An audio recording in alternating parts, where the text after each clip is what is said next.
Assalamualaikum warahmatullahi wabarakatuh. Kami, kelompok 4, akan mempresentasikan hasil diskusi kami tentang harga pokok proses. Sebelumnya kami akan memperkenalkan diri kami. Saya Amelia Nur Indah dengan NIM 1916000027. Perkenalkan, nama saya Wahyu Eka Safitri dari kelas Akuntansi C 2019, NIM 1916000049. Halo, perkenalkan nama saya Afidah Salsabila, nomor induk mahasiswa 1916000091. Perkenalkan, nama saya Afriantri Alfanani, nomor induk mahasiswa 1916000204. Metode harga pokok proses, di mana perusahaan menggunakan metode harga pokok proses dengan dua cara, yaitu perusahaan yang produksinya diolah hanya melalui satu departemen produksi dan perusahaan yang produknya diolah melalui lebih dari satu departemen produksi. Yang pertama, pada saat perusahaan yang produksinya diolah melalui satu departemen produksi, pengolahan produk melalui satu tahap, yaitu semua biaya dibebankan berdasarkan biaya sesungguhnya. Biaya overhead pabrik dibebankan berdasarkan tarif yang ditentukan di muka. Yang kedua, perusahaan yang produknya diolah melalui lebih dari satu departemen produksi, yaitu pengolahan produk melalui beberapa tahap. Produk selesai pada departemen tertentu langsung dipindah ke departemen berikutnya. Dan pengolahan produk melalui beberapa tahap, di sini produk selesai dari departemen permulaan dimasukkan ke gudang produk selesai, di mana sebagian akan diproses di dalam departemen lanjutan dan sebagian langsung dijual. Dari penjelasan tadi, sama seperti yang akan saya bicarakan, yaitu metode harga pokok proses di sini merupakan suatu metode yang digunakan oleh perusahaan yang memproduksi produknya secara terus-menerus atau dengan produk secara massal untuk memenuhi persediaan. Ciri-ciri metode harga pokok proses. Yang pertama, yaitu proses produksinya berlangsung secara terus-menerus. Yang kedua, produk yang dihasilkan bersifat produk standar. Yang ketiga, tujuan produksi adalah untuk persediaan yang selanjutnya untuk dijual. Dan yang keempat, tidak tergantung kepada spesifikasi pembelian. Karakteristik metode harga pokok proses yaitu sebagai berikut. A. Produk yang dihasilkan merupakan bersifat seragam atau homogen. Bentuk produk standar tidak tergantung spesifikasi yang diminta oleh pembeli. B. Biaya dikumpulkan untuk satuan waktu tertentu, misalnya bulan, tahun, dan sebagainya. C. Kegiatan produk. Kegiatan produksi didasarkan pada budget produksi atau sekundel produksi untuk 1 tahun waktu tertentu. D. Sistem produksi merupakan sistem produk yang berjalan terus-menerus. Tujuan produksinya adalah untuk membentuk persediaan atau inventory. Dan yang terakhir, jumlah total biaya maupun biaya satuan dihitung setiap akhir periode, misalnya akhir bulan atau akhir tahun. Di sini saya akan memberikan contoh pembahasan soal. Langsung saja ke soalnya, yaitu PT Kelompok 7 Jaya mengelola produknya secara massal melalui satu departemen produksi. Jumlah biaya yang dikeluarkan selama bulan Januari 2020 adalah sebagai berikut.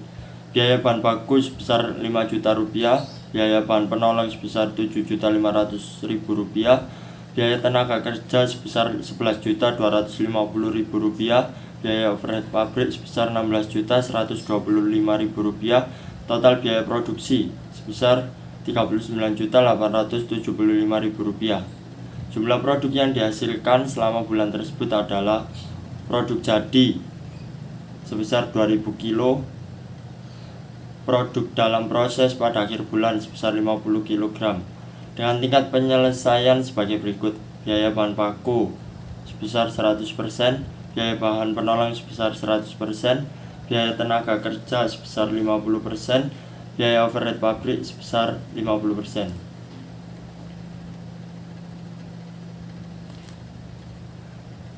Yang menjadi masalah adalah bagaimana menghitung harga pokok produk jadi yang ditransfer ke gudang, dan harga pokok persediaan produk dalam proses pada akhir bulan belum selesai diproduksi.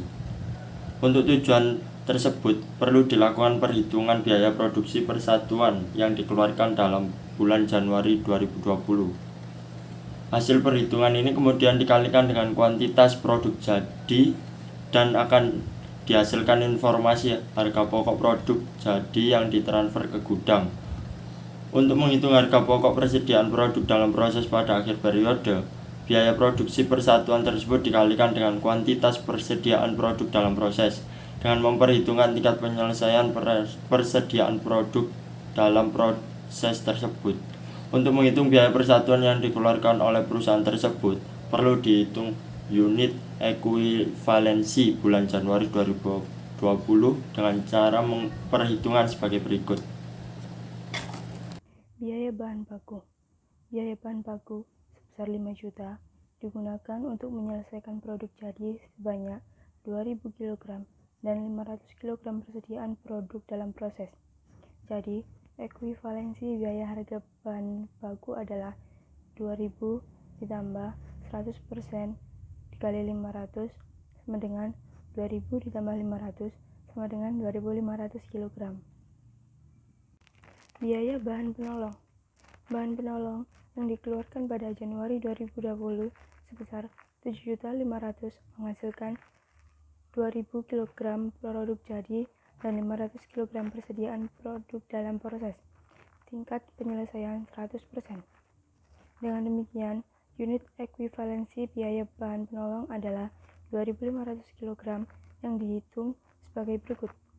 2.000 ditambah 100% dikali 500 sama dengan 2.000 ditambah 500 sama dengan 2.500 kg. 3. Biaya tenaga kerja. Biaya tenaga kerja yang dikeluarkan bulan Januari 2020 sebesar Rp11.250.000 tersebut dapat menghasilkan 2.000 kg produk jadi dan 500 kg persediaan produk dalam proses. Dengan tingkat penyelesaian biaya tenaga kerja sebesar 50%. Dengan demikian, unit ekuivalensi biaya tenaga kerja adalah 2.250 kg yang dihitung sebagai berikut. Sama dengan 2.000 ditambah 50% dikali 500 sama dengan 2.250 kg. Biaya overhead pabrik. Biaya overhead pabrik yang dikeluarkan bulan Januari 2020 sebesar Rp16.125.000 dan menghasilkan 2.000 kg produk jadi dan 500 kg persediaan produk dalam proses dengan tingkat penyelesaian 30%. Dengan demikian, unit ekuivalensi biaya bahan penolong dihitung sebagai berikut. 2.200 ditambah 30% dikali 500 sama dengan 2.150 kg. Perhitungan biaya produksi per kilogram produk yang diproduksi dalam bulan Januari 2020 dilakukan dengan membagi tiap unsur-unsur harga pokok produksi, yaitu biaya bahan baku, biaya bahan penolong, biaya tenaga kerja, dan biaya overhead pabrik seperti berikut ini. Perhitungan harga pokok produksi persatuan. Setelah biaya produksi persatuan dihitung, harga pokok produk jadi yang ditransfer ke gudang dari harga pokok persediaan produk dalam proses dihitung sebagai berikut. Harga pokok produk jadi 2.000 dikali 17.500 rupiah sama dengan 35 juta rupiah. Harga pokok persediaan produk dalam proses, biaya bahan baku 100% dikali 500 dikali 2.000 rupiah sama dengan 1 juta rupiah. Biaya bahan penolong 100% dikali 500 dikali 3.000 rupiah sama dengan 1.500.000 rupiah. biaya tenaga kerja 50% dikali 500 dikali Rp5.000 sama dengan Rp1.250.000. Jadi jumlahnya yaitu Rp4.875.000. Jumlah biaya produksi bulan Januari sama dengan yang pertama dikurang yang kedua, yaitu sebesar Rp39.875.000. Dari penjelasan kelompok kami, dapat disimpulkan bahwa metode harga pokok proses diterapkan untuk mengolah informasi biaya produksi dalam perusahaan yang produksinya dilakukan secara massal. Metode harga pokok proses berbeda dengan metode harga pokok pesanan dalam beberapa hal. Yang pertama, pengumpulan biaya produksi. Yang kedua, perhitungan harga pokok persatuan. Yang ketiga, klasifikasi biaya produksi. Dan yang keempat, penggolongan biaya yang dimasukkan dalam unsur biaya overhead pabrik.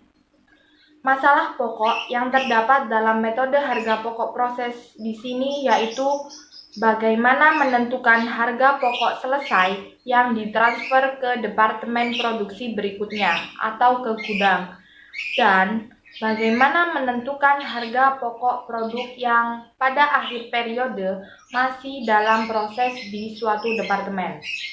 Untuk itu, kita perlu menghitung biaya produk persatuan yang dihasilkan oleh satu departemen dengan cara menghitung unit ekuivalen.